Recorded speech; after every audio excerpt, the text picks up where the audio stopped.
3, 2, 1. Good morning, it's Saturday morning and welcome to my kitchen. I am thrilled to see you here. Now, I am Be Kassapian and I have, what am I? So should we start that again? I swore I would start this in a professional, proper way and it's so funny.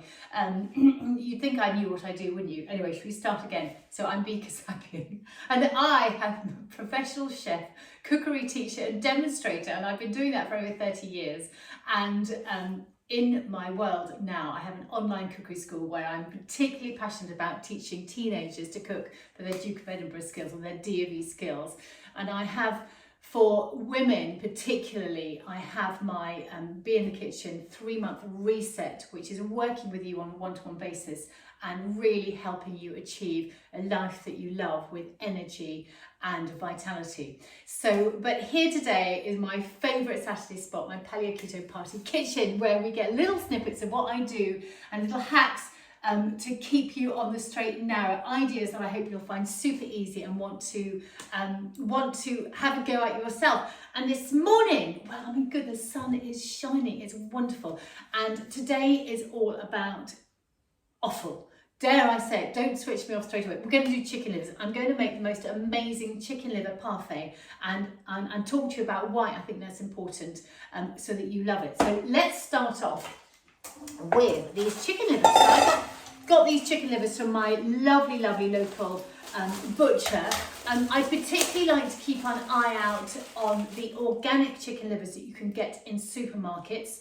I know in UK Waitrose does it well, but just keep an eye because buying the best quality, as always, is really healthy. Remember, you are what you eat, but you are what the protein, the animals you eat. So we do need to think about that, you know. If they are eating horrible, if the meat is cheap and the animals have been eating horrible, cheap, processed, chemical-laden rubbish, then you know that's just going to come straight through into your body. So you know, offal livers are really, really good value.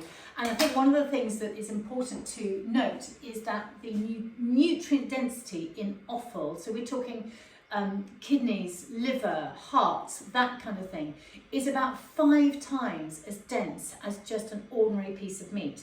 So I think it's really important to know that. Last week I was listening to a really interesting podcast. I think I've been talking about this. I was listening to Liz Earle. She has a podcast called The Better Second Half. And she was asked by a podcast listener who wondered whether they should be following more of a plant-based diet because of their daughter who had switched.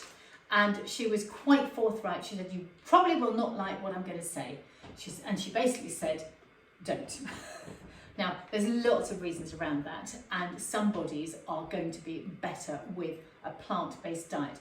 But the most important thing to understand is that you've got to understand nutrition and get guidance, because if you eat a simple plant-based diet without an understanding how to get the nutrients, particularly the protein and the vitamin B12s in, you are going to find down the line, and it's not going to happen overnight, but you're going to find down the line your energy is going to go down and down and down and down, and body parts are going to start failing, and maybe depression might settle in. So I'm not saying it's wrong. I'm saying it's so important to understand it and know what nutrients you need. And so it might just be guidance from nutrition therapists would really, really make a difference. So anyway, let's get back to these chicken livers. So these are lovely, and I thought I'd show you from scratch what to do.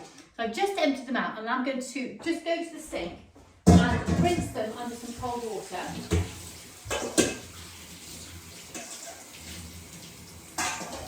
Because you do get quite a lot of blood that comes off them, but don't be frightened about that, because all is good. Now, with chicken livers, sometimes you find them that they're all ready to go, but they usually come in. There we go. So 2 lobes, and I'm going to come close so you can see. So up there, so we've got 2 lobes coming together, and we need to get rid of that little bit of membrane. So it's basically, you know, if you see that there are some tubes or sort of white membraney bits, then that is what you're looking for, and that's what you just need to get rid of. Right, so I'm just going to flick through these nice and quickly. Now, you know, it would be amazing to have some offal in your life every week because of its nutrition. You know, our bodies find it really easy to absorb the nutrition out of meat and this offal. So it's just a very easy way to keep your body in good health. So, and particularly, I know my body absolutely loves it. Okay, now you can of course have too much, a good thing, but for me, I know that it is really important. I would not do well on a wholly plant-based diet.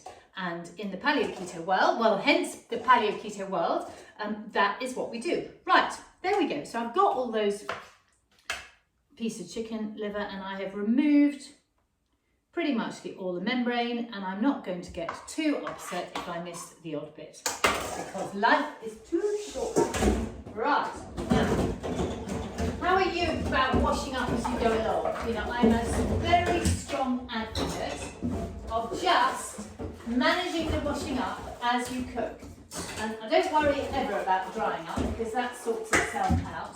But if you just keep washing up as you go, then it's done. Look at that. Now the key thing to that is always having a hot, soapy sink of water ready to go. And then you can just dive in and dive out. Right, so the chicken livers are done. Now, what else have we got going on? Now, I have, dare I say it, a Blue Peter moment going on here. In this pan, I've got some chopped onion. Right, I'm going to come right over to you. Some chopped onion that I have been cooking long and slow with a lid on, so sweating it. And it's been cooked with some olive oil and some butter. Now, you may not be able to tolerate dairy, in which case go with the olive oil. You might just put in a little splash, tiny splash of water. I'm talking a tablespoon of water in with that because butter has natural water in it. And that will just stop the onion from burning. But I've got it in there cooking and it's been on, well actually it's been on for about 45 minutes, which makes it divine. Why do we sweat an onion and how do we know when an onion is sweated? Well, we sweat an onion because it brings out a natural sweetness and it softens it right down and it makes it delicious and it is so, so, so good. How do we know when it's done? We know when it's done. We get a little piece of onion and we squish it between our fingers and it squidges, okay? Now, the whole point of this is to cook the onion without colouring in it. Colouring is for something else, another thing. So that's what I've been doing there. And in this recipe, it's really, really lovely to use some cooked, sweated onion. Ooh, I'm dropping things over the floor. So that is going to be the base, but it is so simple. And I'm going to use my food processor here. So I'm just going to put the onion in there. Now, you know me, you know, if all else fails, read the recipe. Well, I went to a friend's house a while ago for a party. I can't remember, it was a rugby kind of party. Lovely family, and they clearly really lovely food. And it's sort of unusual for me to go to somebody's house. That sounds terrible, but to go to somebody's house where there's a big party and there were, I don't know, 100 people there. I don't know, maybe 60, maybe I'm overexcited. But it was a really fun party and they had a band, but it was kind of rustic charm.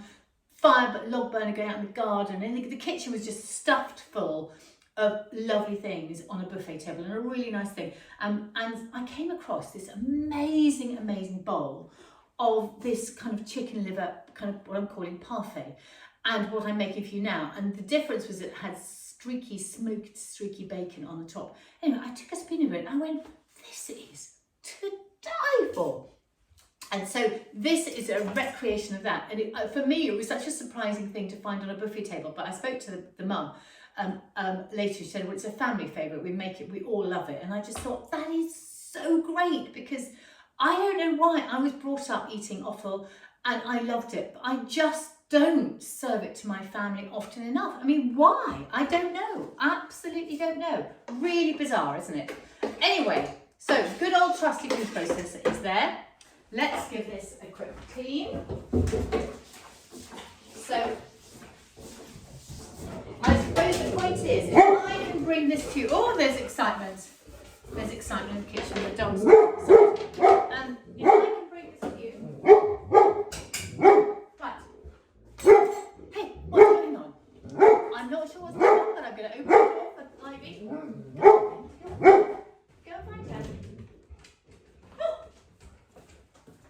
Maybe it's the crows. Who knows? Anyway, she's waking up the world. Right, so we've got the fundamentals here. We've got the chicken livers prepared. We've got the sweated onion. Now we need to get the flavourings in. Now, garlic, a lovely clove of garlic is just going to be wonderful in here. It may be you want to put a splash of brandy in. Who knows? Right, where's my compost bin? But getting garlic in is going to be absolutely divine. I think this, this should just be simple, cheap and cheerful, and then when you taste it, it will be absolutely amazing. Right, garlic is going in there. Now, let's get that whizzed up a little bit.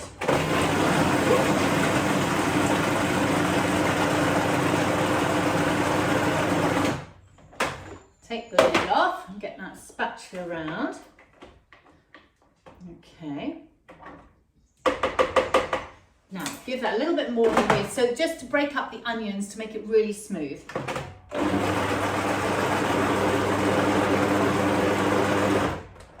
Fantastic. Now, we're going to carry on with the riches. So what I'm going to do is I'm going to stick in a couple of eggs.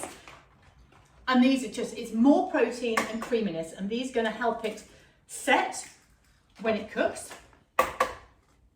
So that's super easy. And then for extra creaminess, I'm going to give it, well, we've got options here.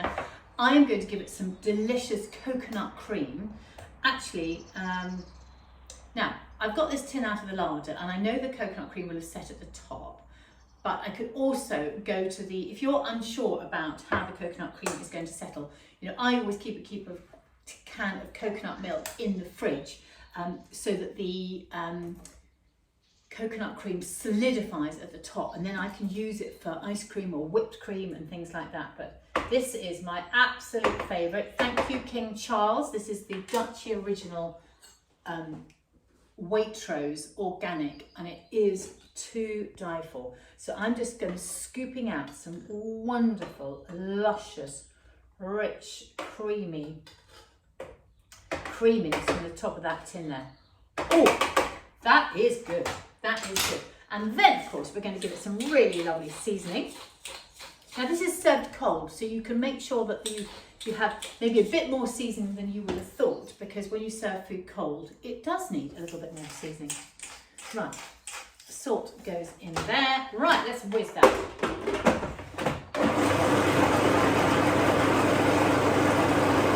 Nearly there. Right. Oh. So it's looking like this lovely pink, creamy, pinky brown, creamy mixture. Okay, right, now pretty much done. So I have got, now is it going to fit into this? I think it is. I'm going to cook this very gently in a bain-marie. So I have got my roasting tin there, and I've got the kettle that is boiled here, and I'm just going to get rid of this, and it's going to take about 40 minutes, and I'm going to have it in the oven at 140, so 180, so gas not 4. If anybody uses gas these days, right, just, I always like to wash the sharp things straight away. I'm just doing that. Oh, look at that, perfect. Absolutely perfect. Hooray.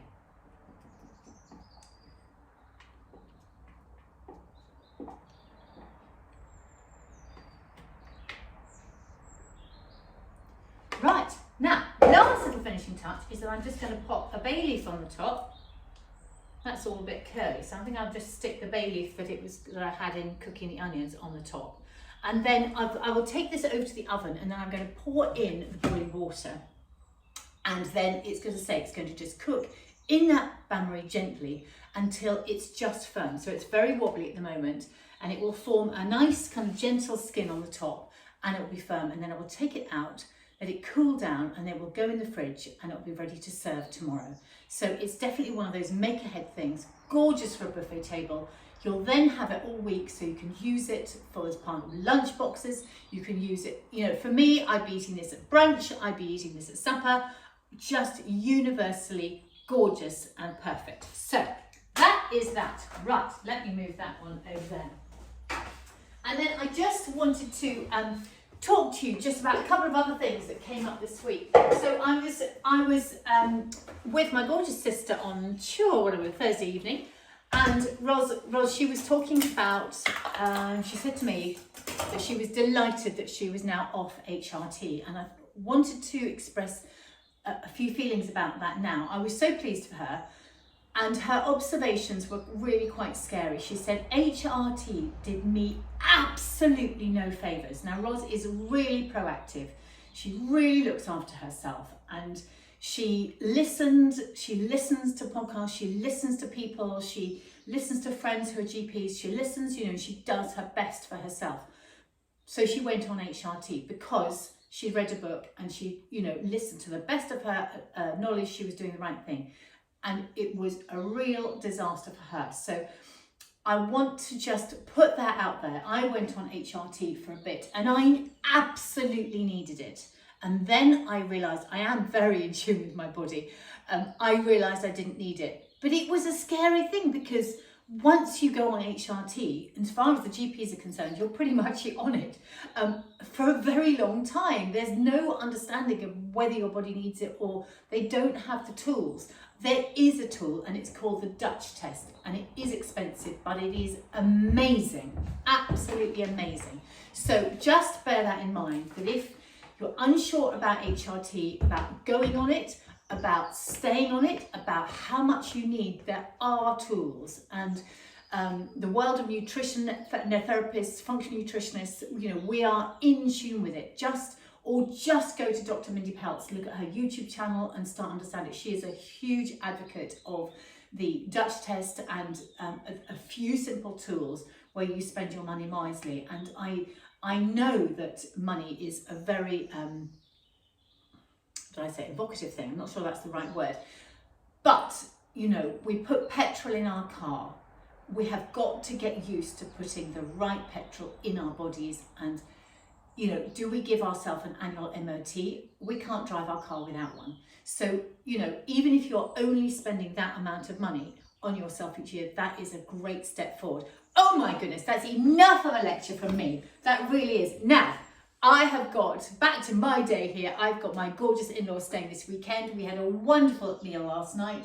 It was really lovely to actually get cookbooks out, and we had lots of delicious things, and I tuned it in so it worked for me to the best of my ability. And then again, I did have a bit of fun. So if you see my Instagram stories, you'll see. But one of the things I decided to make was some granola, because I know Anne, my mother-in-law, loves it, and Tony eats it a bit, and Josie likes it, my daughter, and whatever. But I thought, oats do not suit me. I am non-celiac gluten intolerant. Oats have aven in them, which is a gluten mimicking protein, and it just doesn't work for me. So I thought, well, I could make a lovely pot of granola, but the trouble is, what if I just have a weak moment and think I'm going to have some of that granola? It's really going to muck up my system, and I am I have to have things in place, and I want you to have in place. So I have made granola with quinoa flakes. So they are a grain, but they are an ancient grain, and they do not mess with my system. They might not fit onto my truly paleo keto path, but it's what I call damage limitation. So I have put in this jar, I've made the granola, I put lots of nuts and lots of seeds, lots of linseeds in it. I have put lots of ground cinnamon, and I've also put lots of ground ginger in it. I have used really good quality olive oil in it, and there is a little bit of maple syrup, but nothing like the volumes of maple syrup you would see if you bought a commercial variety. But at least it is good quality, and everyone who wants more maple syrup, they can put that on it. But the little bit of maple syrup gives it a little bit of crunch. Not so it all sticks together and clumps, but I thought you might like to know that, I do have a few tools up my hands, tools up my sleeve, and that is one of them. So I'm going to say over and out. Have an amazing Saturday, everybody, and may the sun shine all weekend, because spring is here. Okay, bye-bye.